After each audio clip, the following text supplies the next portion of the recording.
korporasi juga masyarakat, masyarakat juga korporasi juga masyarakat. Cuma kalau mereka tidak nyaman terhadap lingkungan yang ada di sekitar, ya berhati-hati ingin bagaimana berkontribusi melaksanakan kewajiban daripada hak masyarakat itu tadi. Nah, jadi saya berpikir di sini, Pak Kamu, dan di telepon saya, Bang, ada yang minta saya tak sawah ke Kemenhan. Aku ketemu dulu. Oh, pembagiannya, wah, 70-30, apa yang mau dibagi? Nenek moyang siapa mau bagi-bagi? Jadi saya ketemu salah satu kelompok tani, saya mulai dulu. Jangan dikira yang di pusat sana itu datang. Ternyata masalah. Jadi kamu, kalau memang kelompok yang punya badan hukum yang terdaftar di Kemenkumham secara hukum sah dan legal, tapi jangan melindung di situ, orang lain yang pusing. Nah, ternyata saya bilang sama tadi, saya lihat dulu saya lihat di lapangan, ternyata air setinggal. Nah, prinsipnya kami tidak mau dibenturkan institusi ini dengan Pak. Sebenarnya sekarang sudah terjadi penyempitan, Pak, dan sekarang tidak bisa diakses sama sekali. Kalau kita lihat sejarahnya ini, Pak, di tahun, kalau saya nggak salah di tahun 2013, waktu 2003, ya,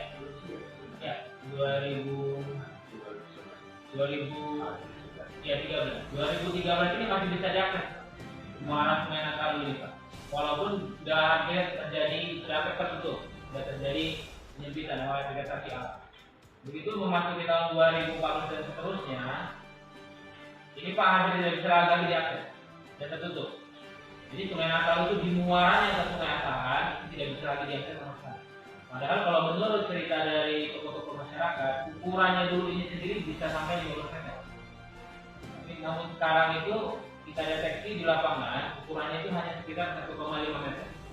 Dan sedimentasinya sangat parah, sehingga para nelayan ikan itu banyak yang membuat pondok di sekitar, di samping dari Sungai Nataru tersebut. Nah, kemudian betul-betul kita saksikan akarnya. Ya, jadi sebenarnya maksud perusahaan membuat ini, Pak, membuat kanal buatan atau sungai buatan kanal ini karena pada zaman dulu sebelum kita mendapatkan konsesi ini ada masyarakat penggalok itu membuat codetan atau parit buatan antara Sungai Nataru dengan kanal PTIP. Makanya aliran, kenapa kita buat kanal? Karena aliran air dari Sungai Nataru yang merembet ke area kita itu namanya. Jadi kita sebenarnya berusaha untuk memperlancar jalannya air. Karena ada terhitung di sini ada 4 sodetan, Pak. 1, 2, 3, 4. Ada 4 sodetan yang dibuat oleh masyarakat. Itu sehingga kanalnya kita ini banyak air yang merembet ke kanalnya kita. Terutama itu dari sini, Pak, ada namanya air Niongkal, ya, Pak. Air Niongkal kita juga kemarin baru telusuri. Ada nama air Niongkal ini, muaranya ini nanti ke sodetan yang dibuat oleh masyarakat di sini. Dan akhirnya bermuara ke kanal PTIP. Sebenarnya kalau jalur airnya kita ini, jalur air kita ini Pak sebenarnya di wilayah hilir. Karena air dari bawah, dari Sungai Asahan melalui anak sungainya ini akan kita alirkan melalui kanal, mengalir dan akan bermuara kepada Sungai Lomba. Sungai Lomba yang akhirnya kembali lagi kepada Sungai Asahan.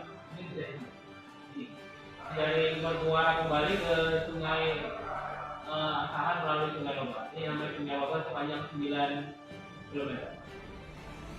Jadi sebenarnya kalau kita lihat elevasinya, Pak, di atas sini, sebenarnya elevasinya itu di sini udah 15 sampai 17 meter.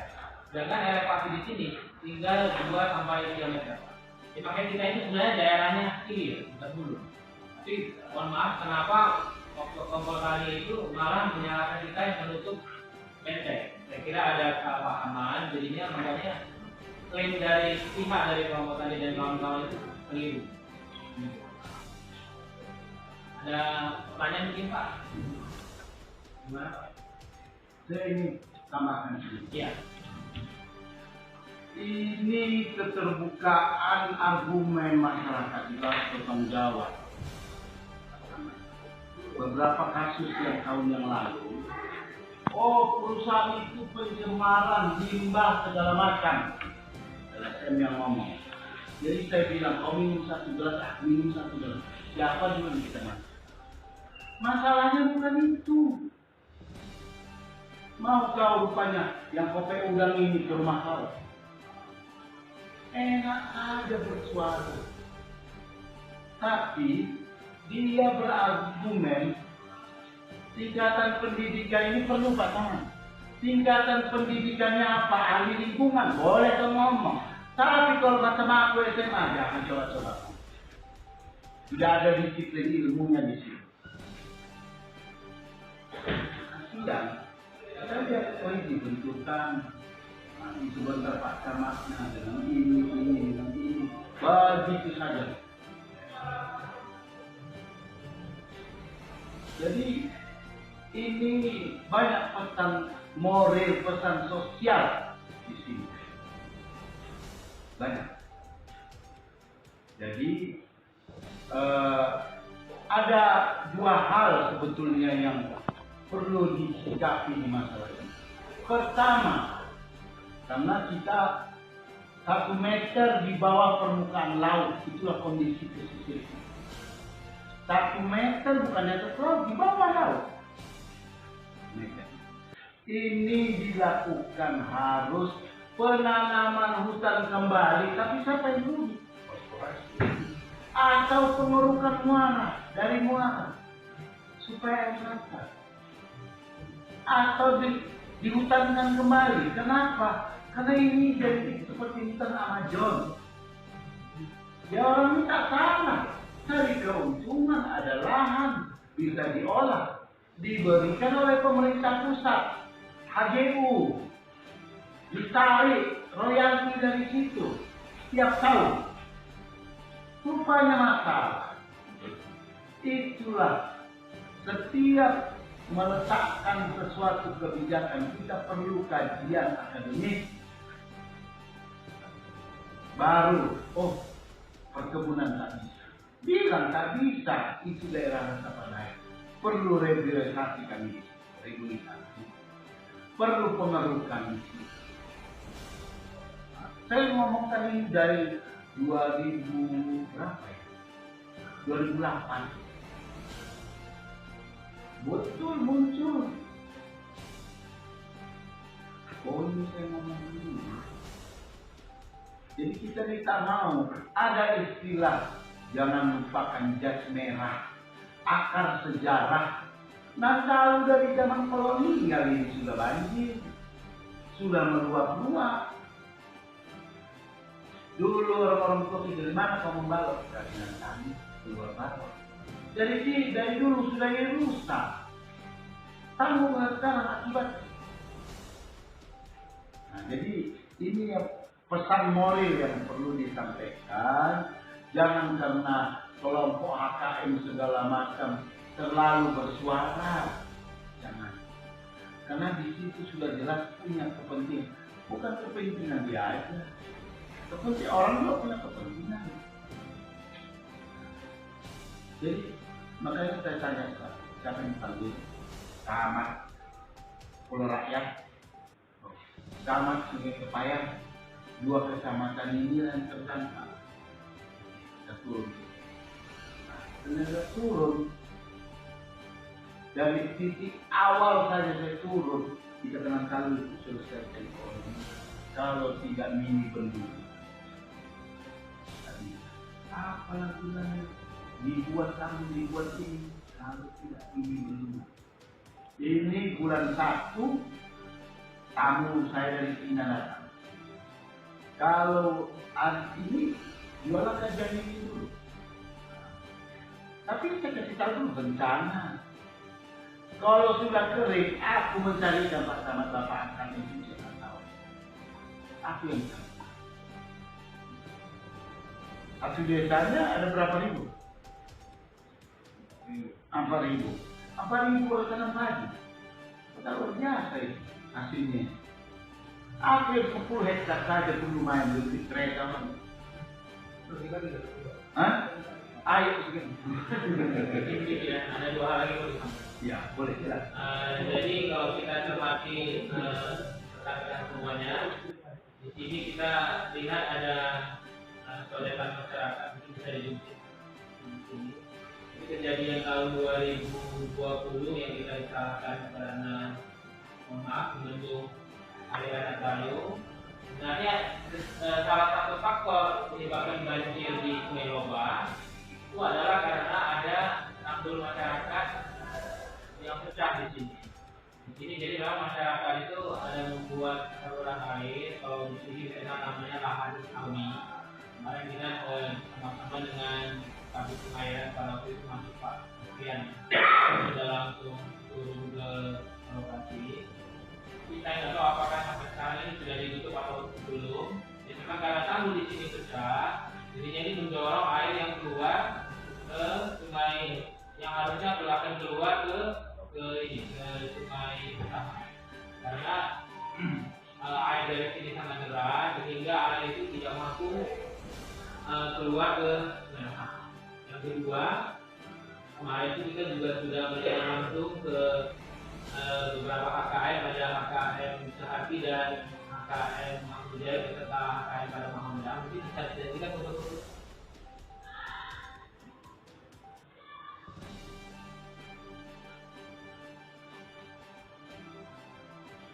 Ya, yang pertama. Jadi sebenarnya yang dimaksud dari Kopkan Mahmud Jaya itu beginilah kondisi lapangannya Pak. Jadi ya selesai saja. Ini maupun kami Mahmud Jaya. Ya. Ini pengambilan dengan udaranya, beginilah kondisi HKM mereka sama sekali belum. Mohon maaf belum kita padahal 3 bulan HKM-nya itu tapi tahun 2018. Ya, jadi memang kalau di ketentuannya kalau kita baca yang harus mereka dinampilkan itu, kalau memang ada berdiri tegangan tahun hanya bisa dimanfaatkan sampai berusia 12 tahun. Namun sejak HKM itu terbit tidak boleh lagi ada yang namanya tanam baru. Ini ada hal yang mengejutkan yang kami juga adalah satu temuan. Kita juga memastikan untuk karena kemampuan dari alat kita dalam kita. Di sini kita juga kuat. Mereka ada membuat pembibitan kayu baru. Padahal di HKM-nya tersebut itu dengan tegas dikatakan bahwa tidak boleh menanam tanaman kayu. Ini mungkin kita juga sampaikan melalui kesempatan pada hari ini. Inilah kurang lebih lokasinya yang tadi kita Mahmud Jaya. Ya, di sini dari yang betul-betul tersebut inilah yang tadi ada ini pembibitan tersebut. Tapi ini masih diduga dengan kuat lah, kita juga belum memvalidasi ini apa. Jadi masing-masing Pak Camat sudah melihat ini. Tekankan kepala desa yang ada di daerah kecamatan masing-masing. Pola pikirnya pola pikir tanah. Pola pikir tanah. Ini kalau data geologi, satu batang sawit itu meresap 8 liter air per hari. 8 liter. Udah banyak kali tanam orang juga perlu dibangun air dulu. Berarti tidak ada daya tampung dari tanaman perkebunan yang ada. Jadi kalau akademis sudah tahu dengan dia, tahu apa dia. Misalkan itu HG itu diberikan di sini tidak bisa. Action fisik harus berperan.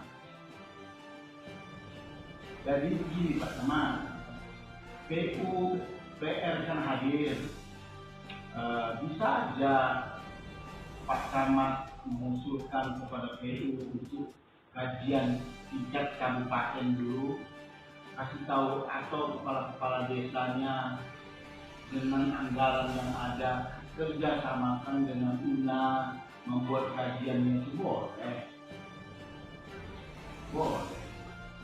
Jadi kita cari nanti solusi.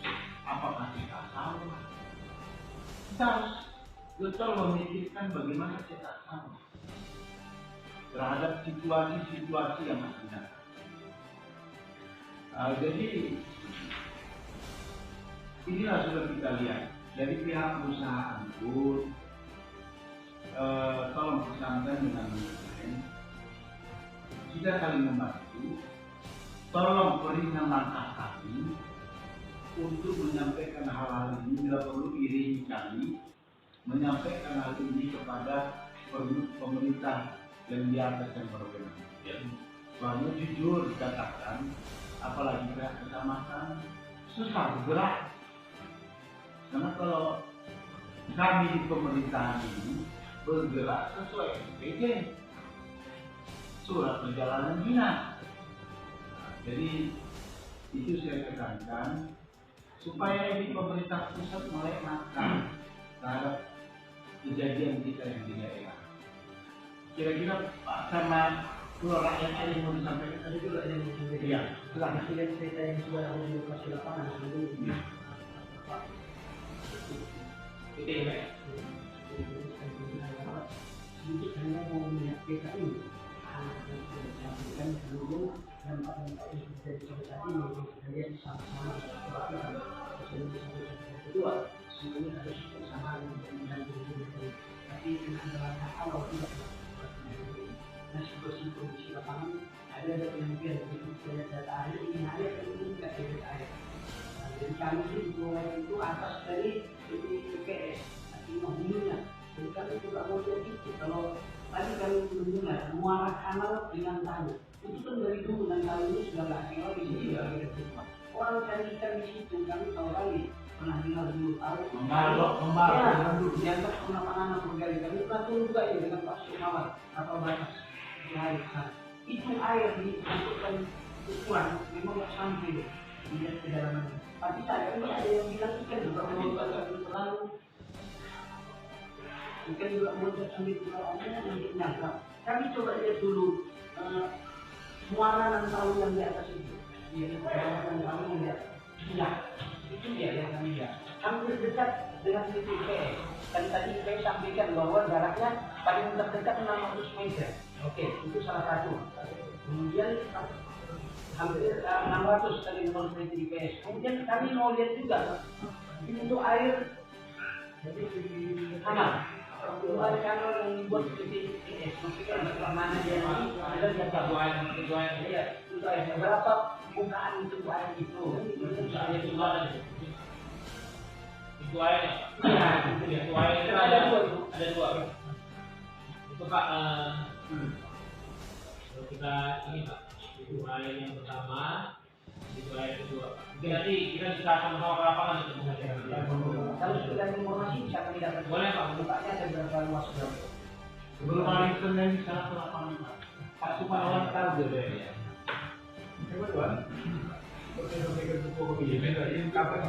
Iya, sebelum hari Senin. Belum bisa sampai berapa? Bisa. Karena tadi bisa sudah disinggung itu. Ya. Jangan ada orang rapi. Saya sih Pak Ketua ada bantu secara. Iya. Silakan. Oke baik Pak. Soal isu air, ya Pak ya, soal isu air kita ada buat isu air ini,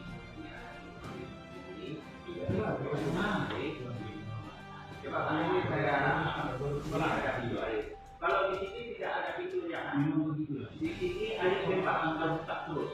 Kemudian di sini terbuka ini memang itu bukan pakai tisu ya. Itu tidak ada pakai tisu. Jadi yang pakai tisu itu kami kan ada namanya kebun ya Pak ya. Setiap 1000 kita ada buat kanal ya. Inilah ya. Kalau tidak setiap 1000 ini kekurangan lebih kurang dari itu ya Pak. Jadi karena kita area gabut kita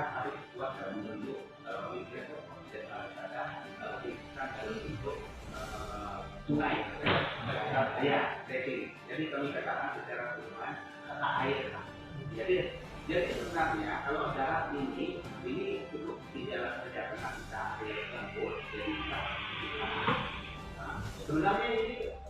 sebenarnya kalau kita hidup nah cuma karena tanah kami ini semua air dari ini baik dari Nantalo dari darat ke sini. Jadi kami sampah lebar kami sekarang ya sampai tidak mampu menampung air apalagi kondisi saya kami sendiri di dalam ini berupaya kanannya.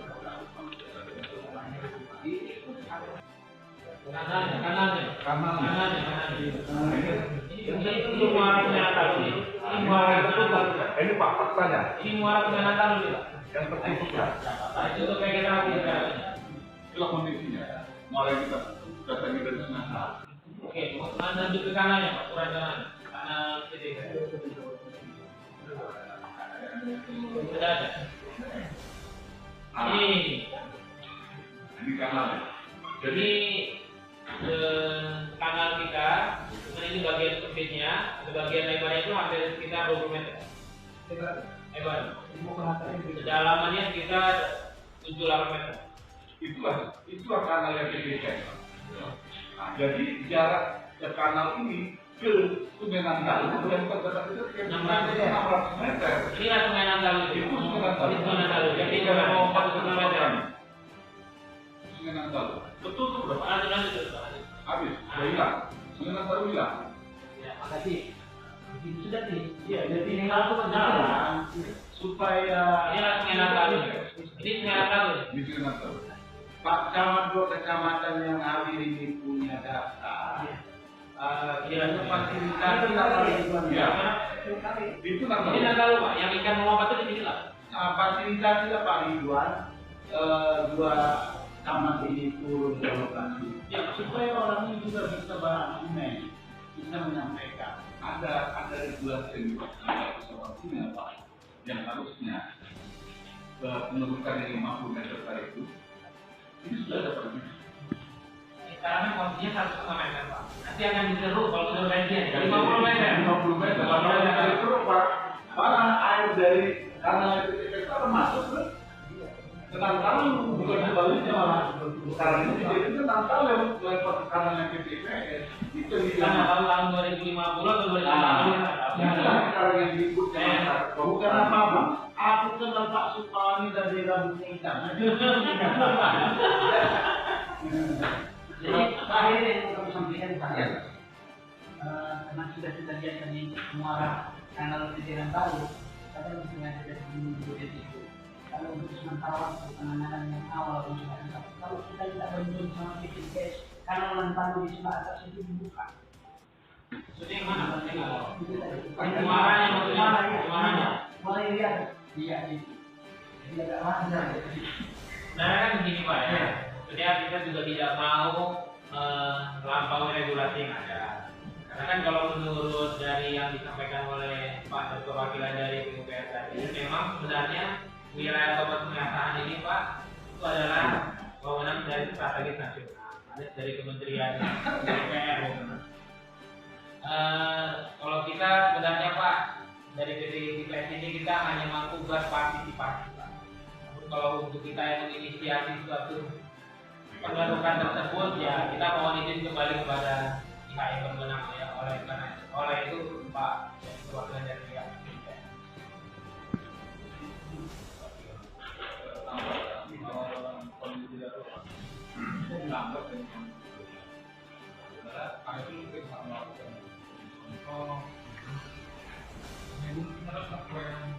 Kalau kabupaten itu tidak benar.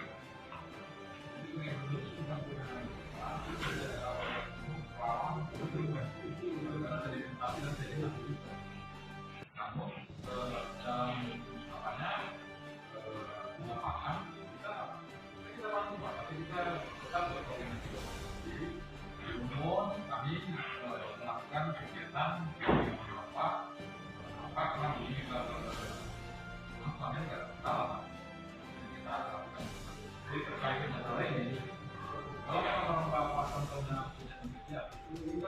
koordinasi Pak. Iya. Saya Tadi aku sudah tadi. ya. Tadi saya sudah buka. Dua camat ini punya kepala desa. Tolong dibantu fasilitasi ke BWS ini yang perlu. Ke BWS segera. Kalau masalah BWS Pak, kalau memang orang Bapak sana ada keraguan, saya bisa fasilitas. Siapa juga yang saya? Iya. Satker sungai dan satker Tidak Pak. Kalau BWS.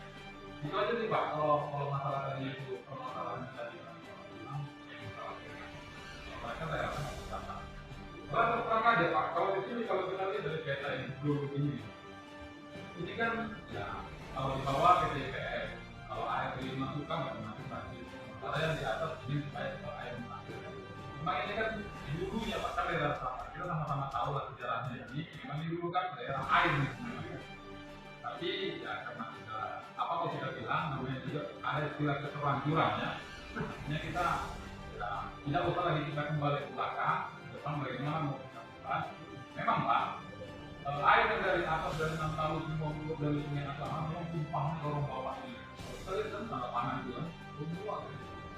Ya, mungkin karena lagi tadi dimulai betul lebar, tapi pada saat dia musim banjir, pada dia dalam musim banjir salah, memang tidak mampu Pak ini kanal. Kemudian begini Pak Pimpinan, terkait masalah cetak sawah tadi Pak, sebenarnya Pak cetak sawah itu Pak, saya juga ada dapat laporan dari konsultan. Bahkan mereka sudah ngitung ini yang dibandingkan Pak. Itu cetak sawah yang 42.600 per hektar. Itu dia masuk ke luar atas. Jadi Pak, itu di apa di pusat, itu sudah dikonsultasikan di kota sama-sama sudah tahu pada saat. Itu sudah dihukum bilang-bilang.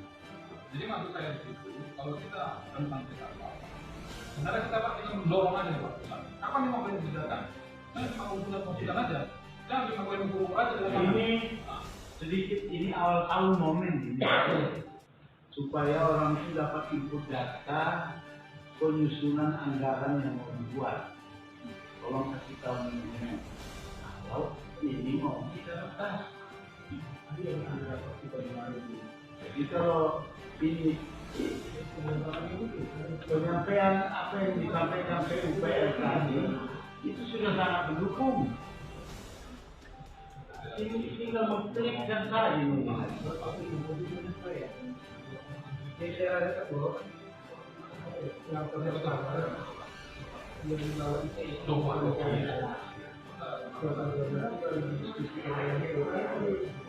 Izin bertanya Bang, kehadiran pengusaha dari PT izin Inti Palam Sumatera Bang ke Komisi C RDP Bang, silakan Bang.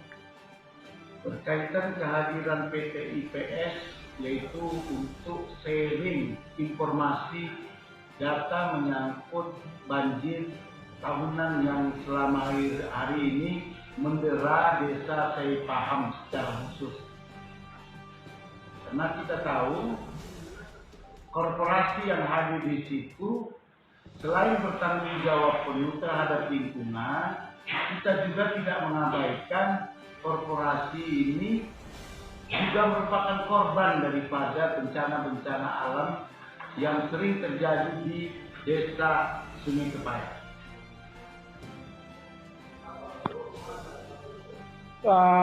Kira-kira hasil pertemuan ini apa Bang bisa simpulkan Bang?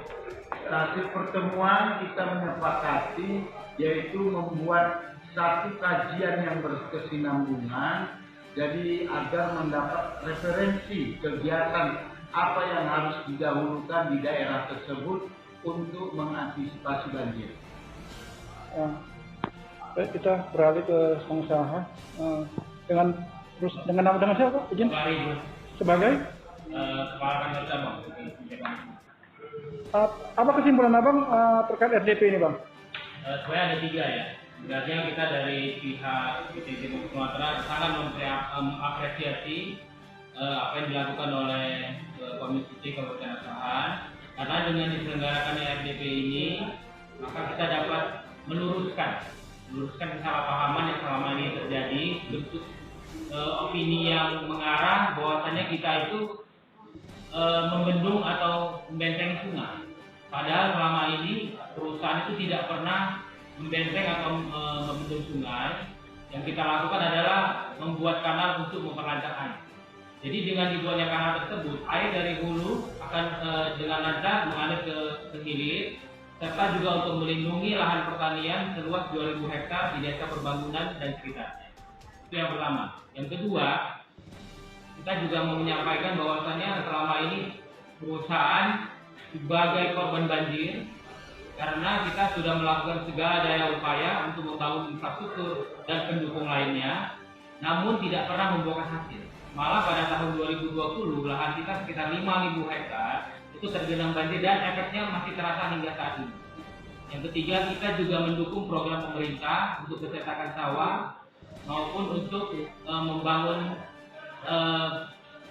tanggul pengendalian tanggul untuk mengendalikan banjir di Sungai Payam. Namun dalam proses tersebut kita tahu memang ada kajian-kajian dari pemerintah provinsi, pemerintah pusat melalui Kementerian PUPR yang diwujudkan dalam bentuk rencana pengelolaan wilayah sungai kebasahan. Oleh sebab itu kita mendorong apa yang direncanakan oleh pemerintah tersebut bisa segera terrealisasi karena kita di lapangan terutama pengusaha dan masyarakat di sekitar kita sangat merasakan dampak dari akibat sedimentasi Sungai Nantalu dan Sungai Asahan ini. Demikian yang bisa saya sampaikan. Pada saat ini masih banjir besar, Bang?